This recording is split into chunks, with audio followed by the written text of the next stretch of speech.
What's up, guys? Just wanted to do a quick little video. I'm putting in some posts and stuff to start the old Florida weave. Got the hugelkultur over there staked up. I'll show you that in a minute. Just wanted to start with the corn like usual. Corn's doing pretty good, guys. These sunflowers are about up to my waist. Pretty cool looking. Some flowers in the flower bed starting to bloom. I think I'm gonna water it a little bit tonight. We still got another week before any chances of rain, and it's looking pretty dry. That's pretty neat though. Nasturtiums and stuff, all kinds of, I couldn't even begin to tell you what sorts of flowers are in there. And then I was actually kind of worried about this bed that I put my Kellogg's breakfast in, because they're my favorite tomato, and next to the corn it gets shade before any of these other beds, and I was actually kind of worried about how well it was going to grow. And I think it's doing the best out of all of them. Look at those things, man. Things looking nice. Beans, carrots in there, tomato plants, all the onions. Green bean plants have got, I mean, I could go probably pick a couple bowls of green beans, you know, have a nice for a meal for 4 or something. And then this stuff, I think it's getting hot enough now. Today it was like 101 with the heat index. Pretty dang hot. They got a little more shade, they'd probably be growing even better, to be honest. I think I'm really happy I put my Kellogg's breakfast there. But this is how everything's looking so far. Go over here, show you guys these Thornburg terracottas are looking really nice too. I got some posts in. The watermelons in there are looking good.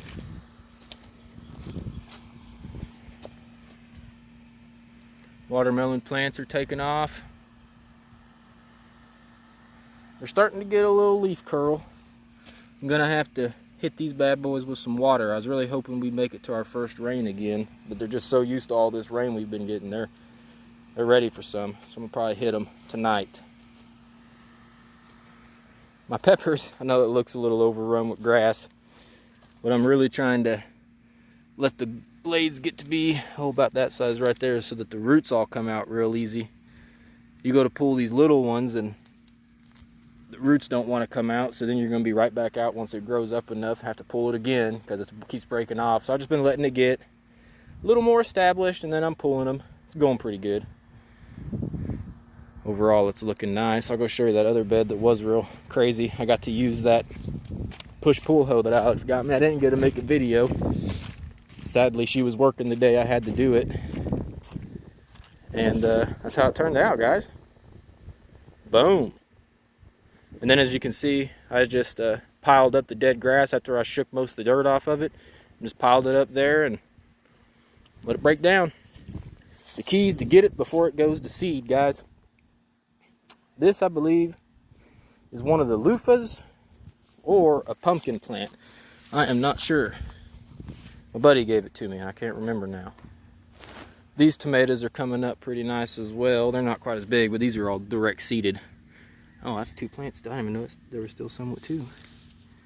See how lazy I've been? Not getting all my suckers pulled off like I need to be, guys. I got to stay on top of this year. If you don't, man, I'm telling you, it will get to be a chore. I don't know what kind of, you guys know what that is, tell me. I got it growing everywhere in this free compost I get. Well, compost, it's just broke down. Leaves and grass clippings, a little bit of wood chip material. Now, I do think these are those Loofah Gourds. Alex was really excited about these. I am too. My buddy, when I'd lost all mine from that frost, he hooked me up with some because he's such a nice guy. Thank you, Josh. Got another buddy of mine likes to garden too, Ryan. I think some of these thornless blackberries over here he gave me. He gave me a bunch of these other cuts of thornless blackberries. I got a couple buddies that like gardening. They share my passion. These tomatoes up here, that corn made it. It's not doing great. I was really surprised that stuff lived through the frost. I believe these are some seeds Josh again gave me. Some of them. He would know what it was. I can't remember. These yellow squash are coming up really nice. Those yellow zucchini are coming in really nice. these watermelon plants that I put out, these are the plugs I put out, the starts that I started inside. And then the ones in the mounds were the direct seeded. I'll probably hit these with some water. I'm going to be watering my melons this year, I know that. Everything else I think can pretty much do pretty good without it.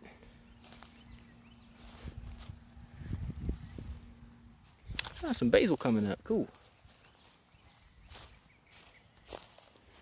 Watermelons over here are doing good. Oh, and then we come over here, and I just bought some landscape fabric to get this all taken care of. My goal here, hey, look, little frog. What's up, little buddy? I'd call that a beneficial right there, man. He's probably chows down on all kinds of little insects. Probably some good ones too, but that's okay. There's those thornless blackberries I was talking about. These watermelon plants are the Alibabas, and they're doing really good. I got to get this hill all cleared up, man. I've been so busy. Let's look at this. It makes me sad to even shoot the video, but you guys got to see it how it is. This is the real deal. I don't try to just make it all look pretty before I shoot my videos. But I'm going to get this stuff on the hills pulled down, and then I got landscape fabric to come in. I'm going to landscape fabric from here to here, straight across, cut out holes for the blackberries and stuff. Come back up, and I'm gonna go right across that bed, get all that nice and landscape fabric, let those melons grow real nice on it. It's gonna be pretty sweet, guys. Hey, there's another thornless variety of blackberries that I got, and it's gonna have a couple berries on it. Wait till you guys see these wild ones over here, man. These tomatoes, again, were direct seeded with these green beans and these other watermelon plants coming up in the middle. And the same deal over here, guys. As you can see, there's grass in it, even in no-till methods. And this is going on its third year, this section too. Not very many. And again, I'm letting them get bigger so they're easier to pull out. But these ones, I need to be getting on it because these pepper plants ain't that big.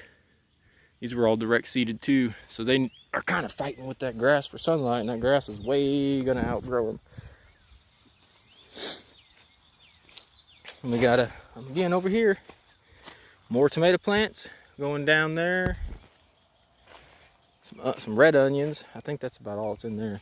More onions, more squash, more tomatoes, some sweet mint, and I've got some chocolate mint over there, and I also got some lemon balm. Stuff smells so good. Haven't got to make like a legit tea out of it yet, but the idea of it sounds really nice. I'd like to dry a bunch of the leaves out and use them during the winter, because I don't know, a hot tea during the summertime, not here. Not in Missouri. More tomatoes and onions, and some of these onions, man, for not having very big tops on them, it's a pretty good size onion, and that top is, I mean, some of them are only as big as my index finger is bigger than some of them. Good size ones here. These ones ain't quite as big, but again, look how huge the tops are on them ones, and they're not even as big of onions. Some of these purple onions over here are doing pretty good. Not giant. I had some bigger ones last year. Now, let's go to this hugelkultur. Guys, I'd like to have my whole garden all hugelkultur, man. When you see this, you'll understand. Look at these things.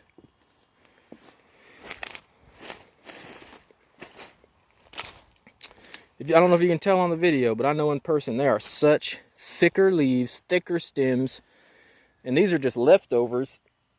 And they're the same starts that I started in the beds over here. All these, like there's black brandywines, red brandywines, pink brandywines, and yellow brandywines, kind of mixed throughout. All brandywines left over that I put in there. And these plants, even the blooms on them are twice the size as the flowers on there. Just the flower, and the leaves are huge, thick, green. Melon plants, watermelons doing stupendous in this thing. Just, I don't even know. And I have not done anything to this. There's no amendments in here. All I did was dug a hole, piled a bunch of old, like a whole truck bed load of rotted lumber in there, piled all the dirt back on it, and then a bunch of that free compost, the leaf clippings or the leaves and grass clippings, and a little bit of wood chip material. And it's been sitting here. This is going on its third year. And I really, this thing is going to be expanded this year anyway. You can see where I've been prepping some wood. And there's like a 30 by 30 area right here where all this plastic's down, and it is all by next year going to be converted over to hugelkultur mound. I'm going to leave little walkways to get up in there and access everything, but try to do some cool little design or something so it looks real neat. But look at, that is just outstanding looking. It's better than any other section of the garden. any other section, for real. And then we get to the blackberries, guys. Looky here. Got some ripening up. A bunch of them is red. I ate some of them today, and yesterday there were no black ones. I came out today and they were just littered throughout it. They're still a little sour, so I'd give it another day or so. I think tomorrow. That one's good. That one's starting to get some sweetness to it. I bet tomorrow a lot of these suckers will be ready to go. Look up in there. It's called Pie City. I could imagine Joe Dirt saying something like that. Anyway, guys. Well, that's pretty much the video. Y'all have yourselves a good one.